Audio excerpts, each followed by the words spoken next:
They think I'm going crazy.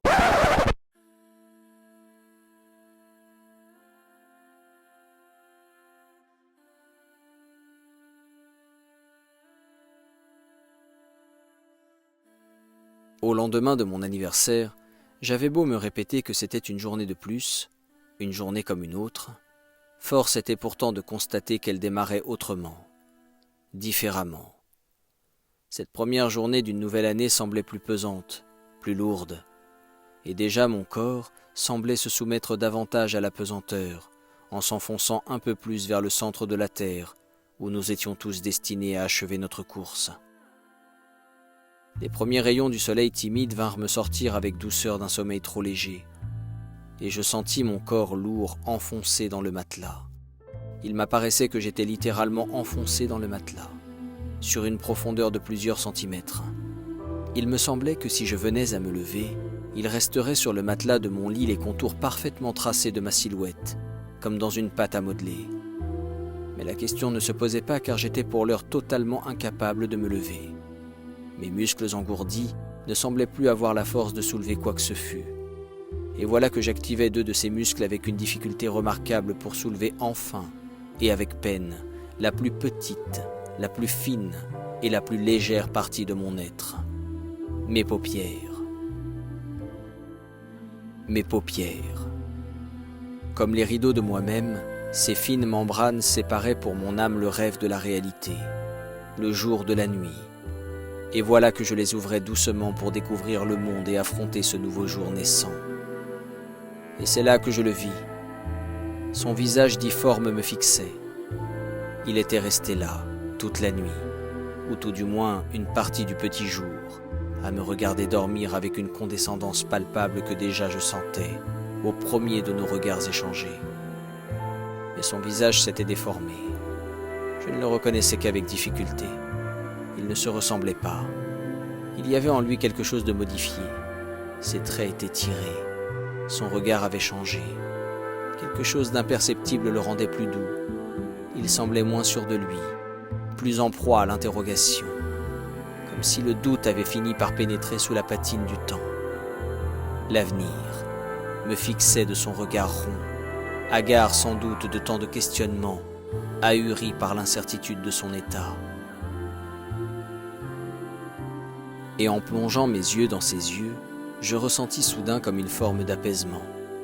Lui qui m'avait par le passé tant effrayé par son irrésistible arrogance, lui si sûr de lui et de son fait, lui si audacieux, si hardi à donner des leçons, lui qui donnait le sentiment de tout connaître et de toujours savoir exactement où il allait, lui semblait tout à coup bien plus incertain, bien moins sûr, bien moins arrogant, bien plus vulnérable.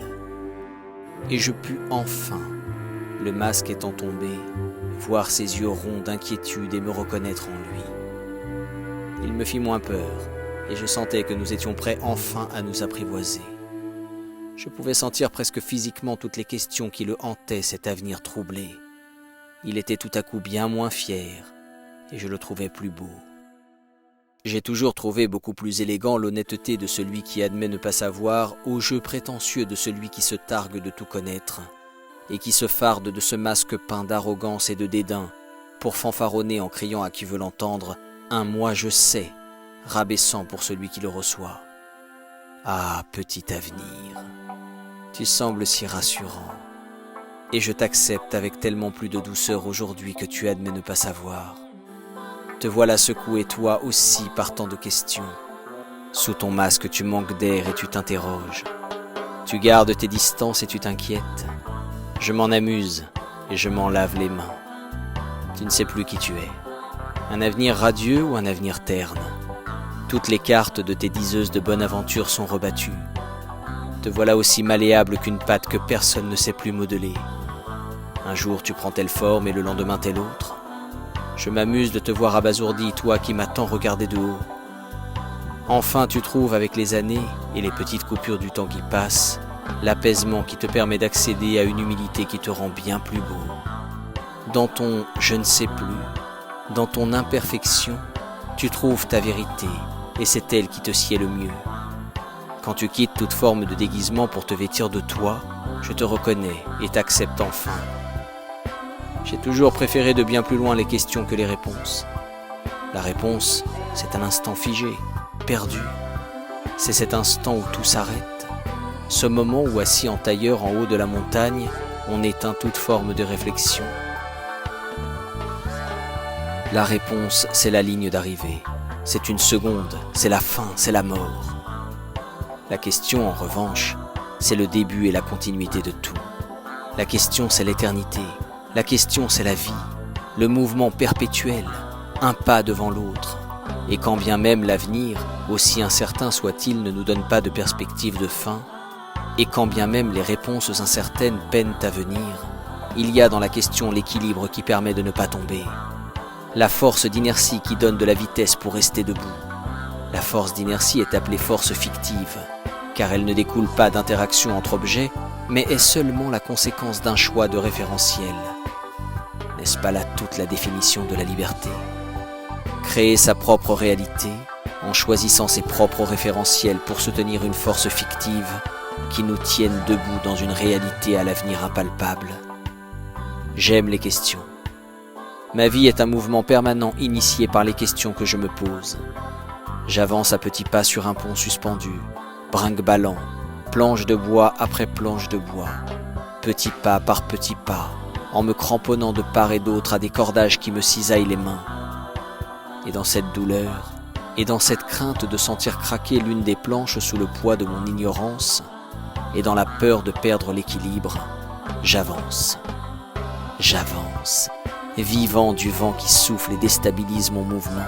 J'avance avec la douce sensation d'être vivant au contact du vide, de l'impalpable, de l'incertain. J'avance et je vis. Et je ne sais pas, et je cherche, mais je vis. Je vais. Vers qui, vers quoi? Vers moi-même? Vers les autres? Je ne sais pas, mais je ne cesse d'avancer. La question, c'est le mouvement salvateur et perpétuel qui permet d'être en rythme avec les rotations de la Terre. La question, c'est la réflexion enchanteresse qui permet de ne pas perdre le fil de la pensée. Alors je questionne la vie, je me questionne. Et d'aussi loin que je me souvienne, je me suis toujours interrogé sur tout, tout le temps. Soif de comprendre peut-être, soif de savoir sans doute, mais avant tout soif d'imaginer. Soif d'admettre que puisque tout est incertain, jusqu'à l'avenir qui me fixe au réveil au lendemain de mon anniversaire, puisque tout est impalpable, puisque tout est insondable, alors rien n'existe. Et si rien n'existe, alors il m'appartient de tout inventer, de tout créer. Et c'est ici que tout commence, ici que le stylo vient atterrir en douceur sur la feuille. On applaudit le pilote, pause, silence. La plume caresse le papier. Il se frôle, il se touche. Le fluide se déverse. La plume glisse, l'encre pénètre. La vie naît là où il n'y avait rien. Et soudain, la page se tourne et voilà que tout est à refaire. Voilà que tout redémarre à nouveau. C'est du questionnement que tout démarre. Alors en voyant ses yeux ahuris par l'incertitude, j'ai enfin reconnu et apprivoisé l'avenir qui m'avait fait si peur jusque-là. Je lui ai souri, j'ai pénétré son regard et comme pour le rassurer, je lui ai prêté mes questionnements. J'ai repensé aux questions d'enfance et à celles de jeunes adultes. L'avenir m'a confié ses doutes et sans y répondre, nous avons laissé glisser sur nous l'apaisant chant des possibles qu'il implique et qu'il génère. Nous nous sommes baignés à cette encre qui invite à la création et stimule l'imaginaire. Nous avons ri ensemble de ce que demain ne serait pas, et nous avons ensemble appris à aimer aujourd'hui, en nous tenant la main tranquillement dans ce doucereux réveil. Il y a plus intense que de savoir, il y a croire. Il y a plus puissant que de prévoir, il y a vivre. Il y a plus merveilleux que d'apprendre, il y a inventer. Alors ce matin, en posant le pied au sol, l'avenir et moi-même avons accepté de ne pas savoir. Nous avons refusé de vouloir apprendre, nous avons écarté l'idée de prévoir. nous nous sommes donné la main et nous avons décidé de croire en nous, d'inventer notre propre journée, de la vivre. Ce matin, réconcilié avec l'avenir, j'ai quitté mon lit comme on fait un saut dans le vide, sans parachute ni élastique, nu de toute projection, défait de toute connaissance. Vêtu de questionnements et désireux de créer ma journée. Comme le sommeil avait laissé l'empreinte de mon corps dans ce matelas de pâte à modeler, mon réveil marquait l'empreinte de mon âme dans cet avenir fait de la même pâte. Ce matin, au lendemain de mon anniversaire, j'apprivoisais l'avenir et partageant nos doutes, nous nous levions ensemble l'un vers l'autre. Ce matin, je décidais de vivre.